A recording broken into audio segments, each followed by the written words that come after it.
Αγαπημένοι μου άνθρωποι, είδαμε και μιλούμε επίμονα για το Σαμάρι, το τέταρτο Σαμάρι της Σοχιάς με τους εσωτερικούς τυράννους, όταν ο άνθρωπος βιώνει στον πτωτικό του άνθρωπο και τύχη βρίσκεται μέσα σε αυτά τα προσωπία.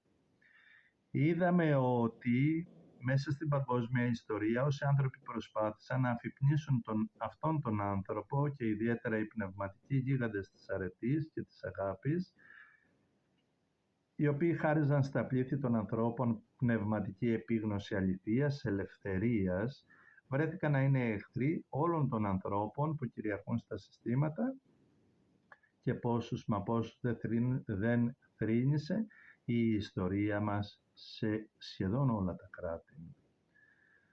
Οι άνθρωποι αυτοί προστατευμένοι που φορούν το σαμάρι της Σοχιάς και κρύβονται μέσα στα προσωπία αυτά των εσωτερικών τυράννων, προστατεύονται μέσα από νόμους, από συστήματα οικονομικά, άλλοτε από στρατιωτικά υψηλά αξιώματα, άλλοτε κρυμμένοι πίσω από γιγάντια θρησκευτικά πιστεύω, κρυμμένοι μέσα πάντοτε σε εξουσίες, φωνεύουν ανά τους αιώνες τα πνεύματα της ζωής. Σκοτώνουν τις ωραίες εκείνες φωνές της αγάπης που δύνανται να αλλάξουν επίπεδα συνείδησης στα πλήθη και να δώσουν στον άνθρωπο, στον ανθρώπινο νου, επίγνωση υπάρξεως. Επίγνωση υπάρξεως. Φωνεύουν εκείνους που έφτασαν στην τέλεια αγάπη και στην αλήθεια. Γιατί ένιωσαν και νιώθουν πως καταραίει το σύστημά τους. Αισθάνονται απειλή στο δικό τους κόσμο και έστρεψαν εναντίον αυτών των ωραίων ανδρών και γυναικών που διέπονταν από λογική ζωής έξω από γνώσεις διαχειριστικές και είχαν μέσα τους χρηστικές ατμόσφαιρες υπάρξεως σε όλους τους χώρους του, έστρεψαν εναντίον τους τα πλήθη. Άλλοτε έστρεψαν τους νόμους, άλλοτε φωνές συκοφαντίας, άλλοτε τα ψεύδη, άλλοτε από μικρούς και ισχυρούς, άλλοτε από ειδήμονες και δολιοφθορείς, αλλά πάντοτε έστρεφαν εναντίον τους άλλους και όχι τους ίδιους.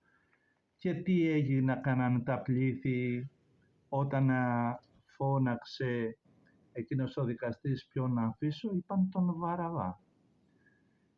Και ποιον διάλεξαν όταν είπαν για τον Σοκράτη? Διάλεξαν τη φτώχεια τους, την αθλιότητά τους. Και ποιον μέσα σε όλους τους λαούς άφησαν? Ποιος δίκαιος σε αυτόν τον πλανήτη πέρασε όμορφα? Ποιο ανθρώπινο πλάσμα το οποίο είχε φως θεϊκής υποστάσεως γλίτωσε? Πόσοι και πόσοι Άγιοι σφαγιάστηκαν και ντροπιάστηκαν και εξευτελίστηκαν? Για να δείτε λίγο την ιστορία, λίγο απλά να κοιτάξετε τα ιερά όντα και το τέλος τους ή και τη ζωή τους και εύκολα θα πιστείτε των αληθιών αυτών. Και τι γίνεται μετά? Αφού στρέφουν εναντίον τους, φωνεύουν κάθε φωνή η οποία έχει μέσα της φως ουράνιο. Και έτσι έρχεται η σοφία του πονεμένου λαού και λέει τη γνωστή ρίση. Το σύστημα σκοτώνει και δίκαια και άδικα. Και πάλι έρχεται η σοφία του λαού και λέει το γνωστό, το ψάρι βρωμάει από το κεφάλι. Και πάλι η σοφία του λαού λέει αλίμονο στον αδύνατο, δηλαδή στον εκτός του συστήματος, των συστημάτων, των σαμαριών αυτών. Βλέπεις αναγνώστη μου και τώρα και ακροατή μου, κατανοείς φίλε μου, ποια είναι τα όρια των ανθρώπων αυτών που φοράνε το σαμάρι με αυτούς τους τυράννους? Τα όρια που δύναται να φτάσουν, για μένα αυτά είναι γνωστά. Για μένα όμως είναι γνωστό πως οι ανόητοι έχουν εκατομμύρια δικαιολογίες για να δικαιολογούν τα ανόητα. Πολέμους, μίση, αδικίες, ιδεολογίες, ύπουλες, ψευτοηθικές, τυπολατρίες, θρησκείες που σπέρνουν μίση, εκδικητικότητες, φανατισμούς και αποστάσεις από ανθρώπους με ανθρώπους, και πίσω από όλα αυτά κρύβεται ένα βρωμιάρικο, αηδιαστικό ανθρωπάκι μέσα στις καρδιές ανθρώπων. Πολλές φορές αυτό το ανθρωπάκι είναι καθαρά ένα πνευματικό έκτρωμα. Για τον άντρα όμως του πνεύματος, εκείνον που εγώ αγαπώ μέσα στην καρδιά μου, καμία δικαιολογία δεν υπάρχει για όλα αυτά που αναφέρονται πιο πάνω, είτε δίκαια είτε άδικα. Ο άντρας και η γυναίκα που εγώ, η οντότητα που ζει μέσα μου, αγαπάει, δεν δικαιολογεί ούτε μίση, ούτε εχθρότητες, ούτε αντιπαλότητες, ούτε ψευτοειδικές, ούτε πουστιές, ούτε κρυφά, ούτε δεν τον ενδιαφέρει ο εαυτός του, εκφράζει τον εαυτό του, είναι ειρηνικός πράος, δεν έχει να φοβάται, έχει το δικό του φως. Αγαπάει γιατί αυτό τον εκφράζει. Είναι έντιμος γιατί αυτό του αρέσει, είναι όμορφο. Ζει φτωχά, αλλά δεν είναι μίζερος, μισάνθρωπος. Τον αδικούν, αλλά δεν γίνεται αδικία κάτω από τη δικαιολογία του, της αδικίας που υπέστη. Έχει αρχές τις οποίες αυτός σαν ιερός νομοθέτης υπόγραψε με τον εαυτό του, υπόγραψε με την ψυχή του. Δεν έχει να κάνει με τον Ιησού, δεν έχει να κάνει με τον Μωυσή, δεν έχει να κάνει με τον Θείο Παύλο, δεν έχει να κάνει, μπορεί να τα άκουσε από αυτούς, μπορεί να τα διδάχθηκε από αυτούς. Αυτός τα υπόγραψε, αυτός τα ενστερνίστηκε, τα κάνει γιατί αυτόν τον εκφράζουν. Και αν αύριο ο Παύλος, ο Ιησούς, ο Μωυσής του έλεγε άλλα αντιθέτως, αυτόν δεν θα τα άλλαζε. Όχι από πείσμα, γιατί αυτά τον εκφράζουν. Τον εκφράζει να αγαπάει, τον εκφράζει να συγχωρεί. Δεν έχει να κάνει με τον εχθρό. Ο εχθρός θα γίνει έτσι και θα γίνει ό,τι θέλει. Τον εκφράζει αυτόν. Για εμένα, για τον άντρα που αγαπώ και τη γυναίκα που αγαπάει η ψυχή μου, φαίνεται ο Θεός, φαίνεται η δύναμή του, φαίνεται η αρχοντιά του, σύμφωνα με το μέγεθος της ελευθερίας που αναπνέει εντός του και εκπνέει έξω του. Άρα λοιπόν, εγώ βλέπω τον άντρα τον φωτισμένο, τη γυναίκα τη φωτισμένη, σύμφωνα αν αγαπάει η ελευθερία που ζει, αν πιστεύει η ελευθερία που ζει, αν σιωπεί η ελευθερία που εκφράζει, αν φεύγει την απορρίπτουν ή τον απορρίπτουν, πόσο κρατάει τον εαυτό του ειρηνικό και ευλογημένο, εάν σιωπεί από δύναμη, αν σιωπεί από φοβία, αν μιλάει από αγάπη και δύναμη, γιατί έχει ωραία να πει, αν είναι αληθινός στον εαυτό του και στις αρχές του, που αυτός ως ιερός νομοθέτης, ως αυθεντικός Μωυσής, είπε, αυτό μου κάνει, αυτό με εκφράζει, αυτό θέλω να ζήσω σε ζωή και θάνατο.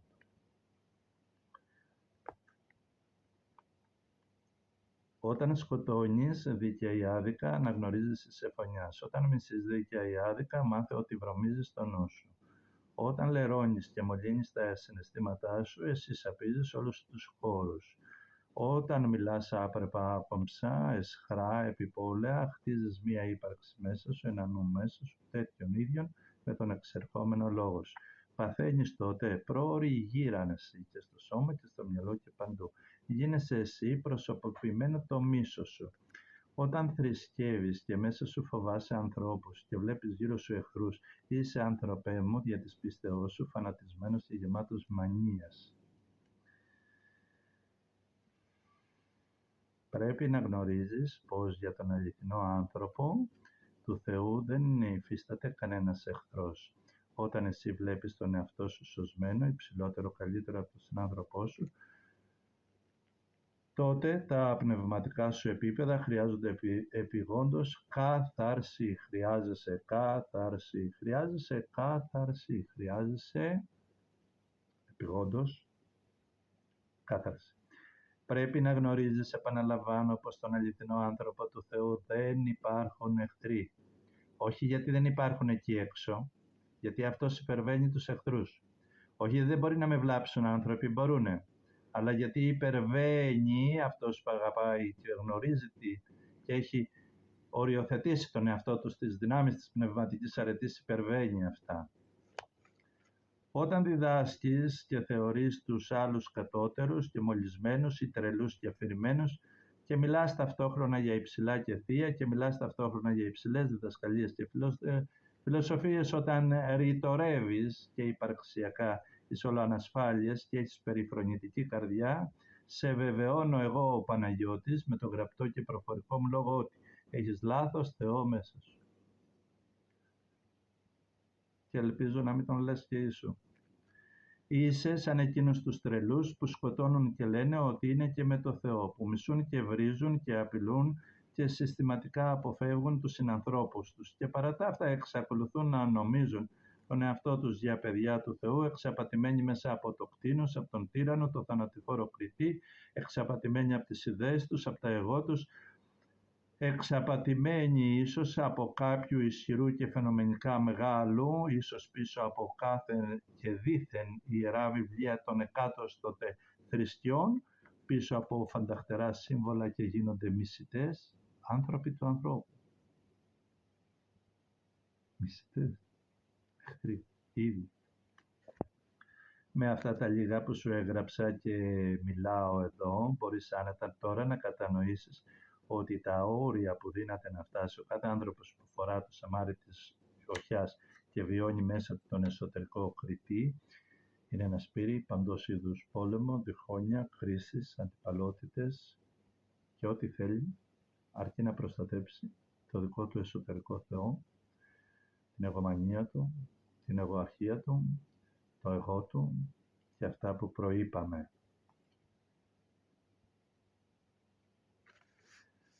Ο άνθρωπος αυτός χρησιμοποιεί με την αποφασιστικότητά του που κρύβει πίσω τα όρια του τα άσχημα. Και αυτά τα όρια βρίσκονται τώρα μέσα στα 12 προσωπία που θα σου πω. Τα εσωτερικά προσωπία, η εσωτερική τύραννη του ανθρώπου που φέρνει το τέταρτο σαμάρι, το σαμάρι της σοχιάς. Πρώτον, ο θανατηφόρος κριτής. Δεύτερον, αχαλήνωτο εγώ, το υπερήφανο εγώ, το διαχειριστικό εγώ, ο άρχον εγώ, εξουσιάζω εγώ, ισχυρό εγώ, η μανία του εγώ, το υποκριτικό εγώ, το ο διδάσκον εγώ, το ανακριτικό εγώ, το απλησίαστο εγώ. Όλα αυτά είναι τα 12 προσωπία και αυτά τα 12 προσωπία συνθέτουν μέσα στον άνθρωπο που φορά το σαμάρι το πνεύμα της ανάγκης. Το πνεύμα της ανάγκης είναι μία ολοκληρωμένη ξεχωριστή οντότητα.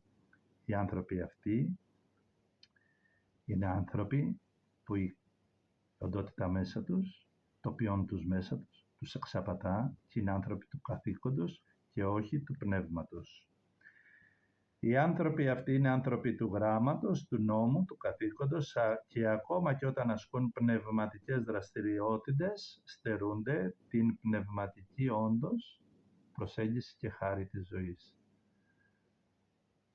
Εφόσον πάσχουν από το σαμάρι αυτό και ζουν μέσα στους τυράννους, είτε αυτοί φαίνονται είτε όχι.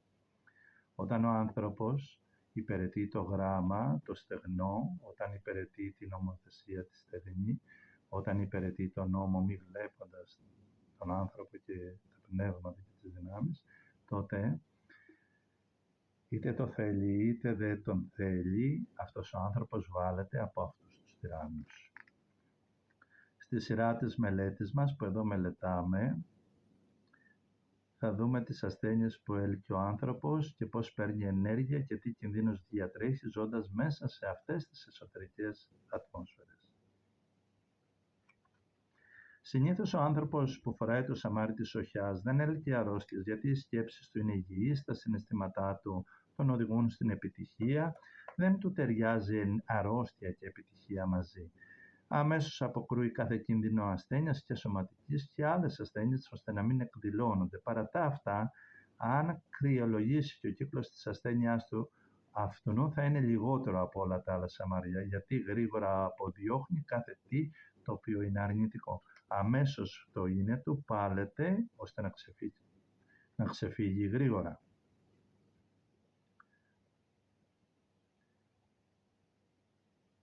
Οι ασθένειες, αποφεύγω εδώ την μελέτη για να μείνει για όσους μελετήσουν το βιβλίο, αλλά θα πω σημαντικά για τις ασθένειες. Οι ασθένειες που ο άνθρωπος αυτός θα έλξει στα γεγονότα της ζωής του εξαρτάται κυριολεκτικά από το πόσο πραγματοποιήθηκαν οι στόχοι του. πόσο πραγματοποιήθηκαν τα οράματά του, οι φιλοδοξίες του, οι προσδοκίες του. Όσο πιο υψηλό ποσοστό των οραμάτων του πραγματοποιηθεί, τόσο χαμηλότερος είναι ο κίνδυνος υγείας που διατρέχει και αντιστρόφως. Ενεργοποιείται από την ικανοποίηση που του δίνουν οι επιτυχίες του και θα περάσει τη ζωή του μέσα σε υγεία σκέψεων, αισθήσεων, σώματος. Αυτό που ονομάζουμε εδώ ισχυρό εγώ μέσα του, βλέπει μέσα από το ανακριτικό εγώ και κρίνει. Εγώ πέτυχα στη ζωή και δεν μπορεί να είμαι λιγότερος, ασθενής και ούτω καθεξής. Έτσι αδρανοποιείται συνήθως μέσα του πολλά κομμάτια ασθένειας, γιατί κινητοποιείται ευχαριστημένος ο εσωτερικός τύραννος, το υπερήφανο εγώ. Αυτά έχουν μέτρο υγείας, γιατί είναι θετική πνοή, θετική, αλλά ο θετικός δεν αποδείχτηκε ακόμα θεϊκός. Και θυμάστε, δεν υπάρχει τίποτε πιο επικίνδυνο στον πλανήτη αυτό από έναν πραγματικά πολύ θετικό άνθρωπο που δεν γνωρίζει τους νόμους της θεϊκής υποστάσεως, του θεϊκού ανθρώπου, της ιερής οντότητας που μέσα στην ψυχή του φέρει ο ίδιος και κάθε ανθρώπινη ψυχή. Τονίζω ότι ο άνθρωπος οφείλει να αγαπά τα πάντα. Να αγαπά τα πάντα, και την πρόοδο και τις επιστήμες και τον υλικό κόσμο. Όλα οφείλει ο άνθρωπος να τα αγαπά. Εάν όμως ο άνθρωπος ζει για αυτά και εξαρτάται η ζωή του και η αυτοεκτίμησή του και η εκτίμηση της ζωής και των όντων από αυτά, θα καταλήξει να βιώνει αυτά τα σαμάρια, αυτούς τους τυράννους, αυτού του σαμαριού συν τους τυράννους από όλα τα άλλα σαμάρια μαζί. Δηλαδή αν τον πάρει από κάτω, αν αστοχήσει, αν δεν πετύχει, αν δεν φταχτεί, μαύρο φίδι που τον έφαγε. Έχετε δει αστέρες επιτυχημένους, φτασμένους, πλούσιους, πάμπλουτους, να τους τα έχει δώσει όλα η ζωή, να τους έχουν αγαπήσει οι άνθρωποι και να πεθαίνουν, να καταλήγουν μίζεροι, γιατί όταν φύγουν τα φώτα της δόξας, όταν φύγει όλο αυτό που τους έθρεφε, η ενέργεια του χειροκροτημάτων, αυτό, καταλήγουν άρρωστοι, καταλήγουν πεθαμένοι. Αυτοί που έπρεπε να είναι φως, γιατί η ζωή τους τα έδωσε όλα τόσο απλόχερα. Λοιπόν, οι ασθένειες που πρόκειται να έλεξε ο άνθρωπος αυτός και βιώνει τον εσωτερικό τύραννο θανατηφόρο κριτή, εξαρτάται κυριολεκτικά από την πραγματοποίηση, το πόσο ποσοστό επιτυχίας θα έχει στα οραματά του, στα όνειρά του. Ναι, αλλά έως πότε, λέει ο θανατηφόρος κριτής, θα περιμένω εγώ να πετύχεις εσύ? Τον απειλεί, είναι φοβερά. Λοιπόν, είτε το ξέρουν είτε το αγνοούν οι άνθρωποι που έχουν καθορίσει το χρόνο, αυτοί οι άνθρωποι το ξέρουν είτε το αγνοούν, έχουν καθορίσει μέσα τους και το χρόνο που πρέπει να πραγματοποιηθούν τα όνειρα, τα οράματά τους, οι επιτυχίες τους και αυτά που διψούν. Και αν δεν το πετύχουν, αυτό το όριο που βάζουν ότι στα 30 μου, στα 50 μου, στα 70 μου είναι από το σατανά, από την βλακία, από τον κριτή μέσα τους. Γιατί τους βάζει όριο, αν δεν πετύχεις θα σε φάω. Αν δεν πετύχεις θα πληρώσεις. Έως να πετύχεις, καλώς, θα σου δίνω δύναμη. Δεν πέτυχες, θα έρθεις τότε να πληρώσεις όσα δεν πέτυχες. Το κτήνος μέσα τους θα στραφεί εναντίον τους. Θα τους εξολοθρεύσει αν δεν πετύχουν έως εκεί που είχαν πει, είχαν ορίσει. Τότε, οφείλω να πω ότι όσες ασθένειες συγκεντρώνουν τα 3 πρώτα σαμάρια, τις έλκει ο άνθρωπος που φορά το σαμάρι της οχιάς και τα 12 προσωπία, όλες αυτομάτως ενερυπεί πάνω του, μέσα του. Εάν δεν πετύχει, προτιμάει να πεθάνει.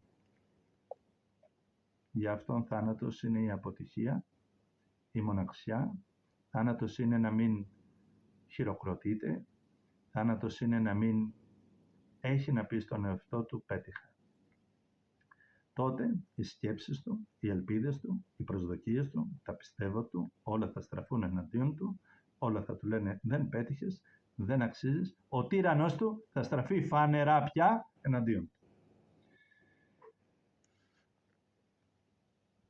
Αυτά τα πράγματα είναι σοβαρά και ελπίζω και εύχομαι όσοι με ακούτε στα αλήθεια να καταλάβετε ότι εδώ είναι κάτι περισσότερο από αυτά που λέω και από αυτά που γράφω. Γράφω τόσα όσα, ώστε ο άνθρωπος που θα τα κατανοήσει και θα έχει διάθεση να δουλέψει ώστε να έρθει εσωτερική κάθαρση, εσωτερική φώτιση και θα δεσμεύσει τον εαυτό του να υπηρετήσει το θεϊκό και ιερό όν, τότε εγώ ξέρω ότι αυτά που μελέτησε, ο λόγος που μέσα του θα πάρει πραγματικά, θα του ανοίξουν μία πύλη, θα του ανοίξουν έναν χώρο μέσα του, θα έχει μια άλλη θέαση της ζωής και του εαυτού του για να μπορεί να εξελιχθεί προς το ιερό όν. Εάν όμως δεν έχει τη διάθεση και μείνει στον εσωτερικό κριτή, απλά θα ακούσει τόσα, θα διαβάζει τόσα, θα πει και 5 κατακρίσεις για μένα και τι νόμιζε ότι είναι αυτός και αυτά, δεν είναι τίποτα αυτά. Και τι θα γίνει, θα μείνει τουλάχιστον εκεί που είναι. Δεν θα μπορεί να καταστρέψει αυτόν και άλλους. Είναι σημαντικό αυτό για εμένα. Άρα δηλαδή δεν δίνω σε αυτά στα σαμάρια την ελευθερία εγώ του ανθρώπου με τη γνώση, με την εμπειρία. Δεν τη δίνω όπως νομίζει ο καθένας, τον εισαγάγω στον χώρο του, αντιλαμβάνεται και αν εργαστεί με αυτά κάθαρση, φωτισμό, τότε γνωρίζω. Η δύναμη η οποία σε μένα αποκάλυψε αυτά τα πράγματα δεν προέρχονται από γνώσεις. Όλα τα βιβλία μου, οι μελέτες μου δεν προέρχονται από γνώσεις, από πανεπιστήμια, από κολέγια, από κρυφή διδασκαλία, από ανθρώπους που με δίδαξαν, από φωτισμένους. Δεν προέρχονται από γνώσεις, το λέω και μάρτυς μου ο Θεός δεν ξέρω. Λέω όμως ότι όλη αυτή η δύναμη που εμένα μου εφώτισε ή μου έδωσε θα το δώσει και σε εσάς, όσοι όμως θα δεσμευτούν ότι με αυτά θα βγουν έξω από τον εσωτερικό κριτή, έξω από τα σαμάρια, έξω στον όντως άνθρωπο, στο ιερό, και δεν θα έχουν ανάγκη και εμένα στο κάτω-κάτω, δεν θα είναι υποχρεωμένοι σε μένα. Παναγόπλε μου έδωσες κάτι, τίποτα. Καμία υποχρέωση, στα αλήθεια καμία υποχρέωση.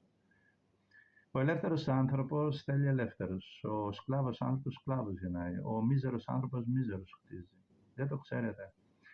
Ο φανατισμός θα γεννήσει, ο άπιστος θα γεννήσει, ο ένθεος και θεϊκός άνθρωπος θεϊκά πλάσματα θέλει. Ο Χριστός χριστά πλάσματα θέλει, χριστά όντα θέλει, ιερούς λάτρες θέλει. Τι να θέλει, τον ντροπιάζει κάτι λιγότερο, τον μειώνει. Τι να είναι Θεός σε σκλάβους, τι το θέλει αυτό, δεν τον εκφράζει. Δεν τον εκφράζει. Έναν ιερό νου δεν τον εκφράζει να είναι πάνω από εσένα. Και σε ποιον εσένα. Δεν τον εκφράζει, δεν τον προσβάλλει.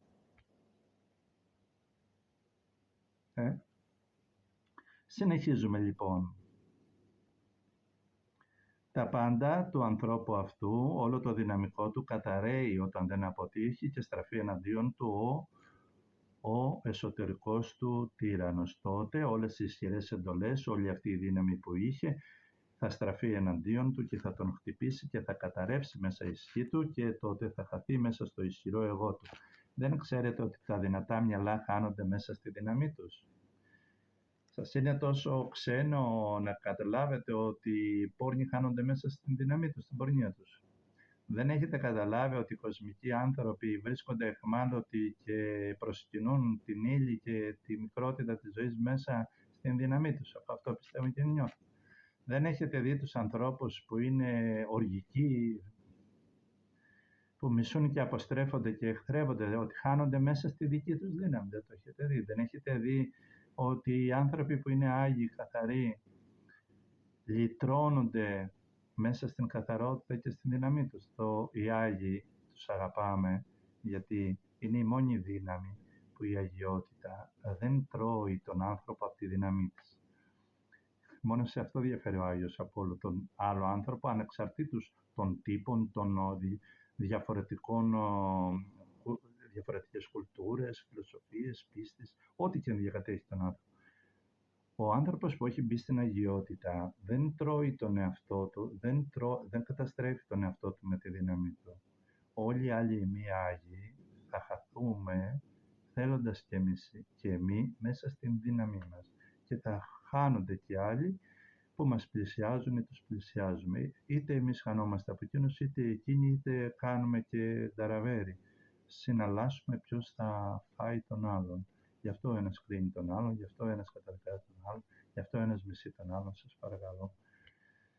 Καταλάβετε ότι εκθέτω τον εαυτό μου θεληματικά για να δείξω κάτι. Για να σας κάνω Άγιος. Τις δυνάμεις σας δείχνω. Καθίστε εκεί που είστε. Όποιος θέλει. Εγώ έχω μέσα μου κάτι που μου λέει θα παρακαλάς, θα καλείς, αλλά δεν θα παρακαλείς. Θα καλείς. Στο λόγο σου, στο πνεύμα σου, στη σοφία σου, στις αγάπες σου, στον τρόπο που λατρεύεις, που σκέφτεσαι, θα καλείς. Θα καλείς. Αν βασιλιά και φτωχό, όποιον θέλει, θα καλείς. Τη γυναίκα και το αρσενικό, θα καλείς. Το παιδί και το γέροντα, θα καλείς. Τον ιερέα και τον πόρνο, θα καλείς. Αλλά πρόσεχε, πιστό και άπιστο, δεν θα παρακαλείς να αλλάξει. Καθόλου. Δεν είναι δική μου εργασία. Πιστεύετε αυτό? Λοιπόν, πάμε πάλι. Το ισχυρό εγώ μέσα του τότε του ανθρώπου, αν αποτύχει, θα στραφεί εναντίον του και θα τον κατασπαράξει. Θα συνεχίσω πάλι γιατί διαβάζω ωραία κείμενα. Έτσι, από τη στιγμή που οποιαδήποτε ασθένεια εκδηλωθεί πάνω του, στον άνθρωπο αυτό θα παρουσιάσει μια τρελή και αδιάκοπη επιδείνωση, ακόμα και για τα δεδομένα της επιστήμης. Δηλαδή η αρρώστια του θα τρέχει πιο γρήγορα. Όσοι άνθρωποι είναι άρρωστοι και δεν έχουν πετύχει στη ζωή τους, θα δείτε ότι οι αρρώστιες τρέχουν με πιο μεγάλη επιδείνωση και από τα όρια που θέτει η επιστήμη για τη συγκεκριμένη αρρώστια.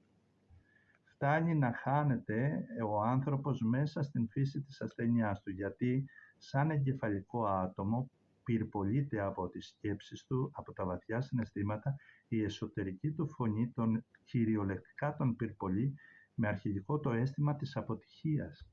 Φοβερό να έχεις εσωτερική φωνή που σου λέει απέτυχες, είσαι άχρηστος. Φοβερό πράγμα.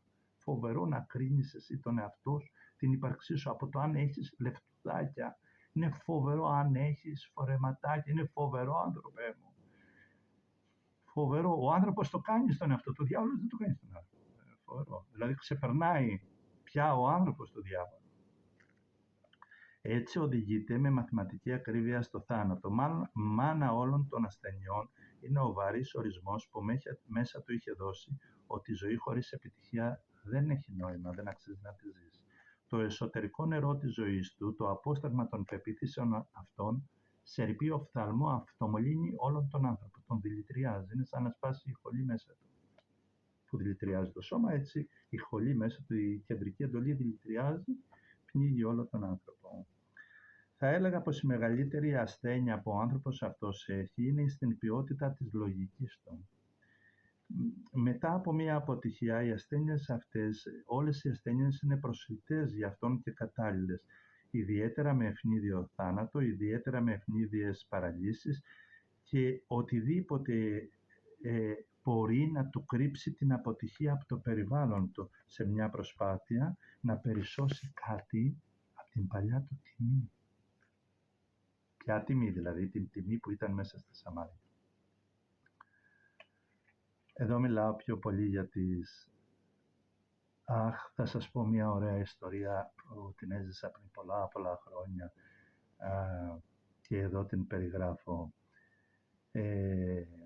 Επισκέφτηκα κάποτε σε ένα νοσοκομείο, αυτό έγινε στην Αθήνα, κάποιον γνωστό, ο οποίος είχε χτυπηθεί από εγκεφαλικό. Ο άνθρωπος αυτός εγώ νίκιαζα σπίτι του, αυτός ο άνθρωπος ήταν ιδιοκτήτης τότε του σπιτιού που εγώ νίκιαζα. Ήταν παράλυτος και μισοαναγνώριζε, αλλά δεν μιλούσε. Τότε πήγα και τον επισκέφτηκα στο νοσοκομείο. Ζήτησα από τη γυναίκα του και από τα άτομα που ήταν εκεί, τους νοσηλευτές, να μείνω για πολύ λίγο μόνος μαζί του. Καθώς αυτοί έφυγαν και μείναμε μόνοι, γύρισα και του είπα πολύ ήσυχα: θα περάσεις πολλά, μα θα γίνεις καλά. Αρκεί να συγχωρέσεις λίγο τον εαυτό σου που απέτυχες και δεν τα κατάφερες. Δεν πειράζει. Η ζωή είναι ωραία και ας μην τα κατάφερες. Συγχώρησε λίγο τον εαυτό σου. Δεν πειράζει, ας μην πέτυχες. Δεν πειράζει. Στα επόμενα χρόνια το άτομο είχε γίνει καλά.